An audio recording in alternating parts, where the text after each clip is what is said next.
This is the Dzogchen Sendai Lama Jigme Gyatso of the Buddha Joy Meditation School. Welcome to Meditate Like a Jedi. Let's explore mindfulness, the first enlightenment factor, followed by group meditation. We're going to begin with what mindfulness is not.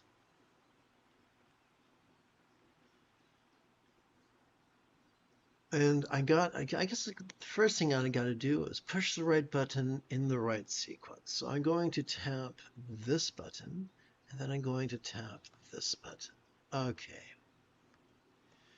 Sturgeon's law reminds us that 90% of everything sucks, including people, including meditation teachers. Therefore, 90% of meditation teachers are so rigid, fearful, superstitious, controlling, elitist, cryptic, competitive, and cruel that they enthusiastically confuse focus with mindfulness. What's the difference? Well, the only part of our central nervous system that can focus is our medial prefrontal cortex.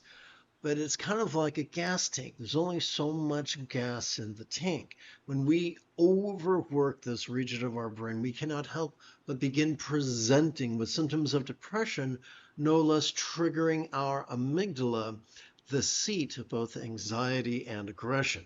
Now, I don't know about anybody who wakes up in the morning and says, you know, what I really need is to be an anxious and aggressive SOB. No, nobody says that. No one says, I'm going to focus so I can be extra miserable. Nobody does that. And yet, people extra focus because they've been told to, or because their conditioning has told them to, and they reap horrible results. I know in the past that's what I did. I didn't like the results. I know that's what my teachers did, and I know that's what my fellows did, and we each got very cranky results from that, very anxious result. No one likes that. So what is the neuroscience of mindfulness? Every time we inhale, whether we know it or not, we are wired to automatically access a specific region of our autonomic nervous system, the middle bit of our spinal cord, whose fancy name is the sympathetic nervous system. It is evolved to help us to notice vulnerably, passively, viscerally, randomly, and fleetingly mind's antics of perception. You know, sights, sounds, sensations, flavors, sounds, and the like. Sense and the like, including the full spectrum of human emotions, intentions, cognitions, recollections, and imaginings. Everything from the external to the internal, from the physical to the mental, from the pleasurable to the painful, from the interesting to the boring, from the glorious to the grotesque. So, in a nutshell, focus uses the front part of our brain. Mindfulness uses the middle part of our spinal cord. What are the benefits of authentic mindfulness?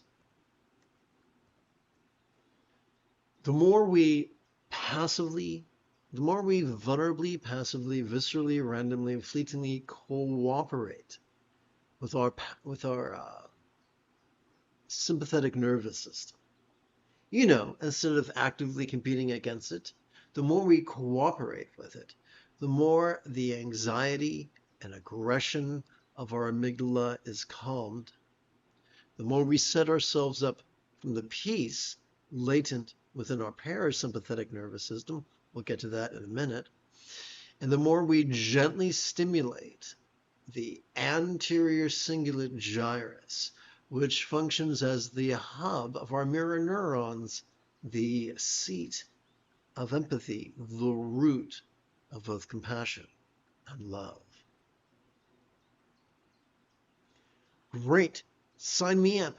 How do we do this? How do we overcome a lifetime of conditioning to actively compete against our autonomic nervous system and at long last cooperate with it? Super simple. The key to watching the antics of mind is to silently and mentally recite the verb watch every time we feel air enter our nostrils. What do we do with all that stuff that we noticed during our previous inhalation? We meditate. In a nutshell, we relax into minds. We relax during our exhalation to such a degree that that which we noticed during our previous inhalation could fleetingly feel less stressful, less permanent, less defining, and even as non-graspable as a vast empty void. You know, like the illusion of the infinite azure sky on a bright and beautiful cloudless morn, which although could look tantalizing to the eye, could feel non-graspable to the hand. The rule of thumb, which helps us to rest in mind's nature, is to simply silently and mentally recite the verb rest every time we feel air exit our nostrils.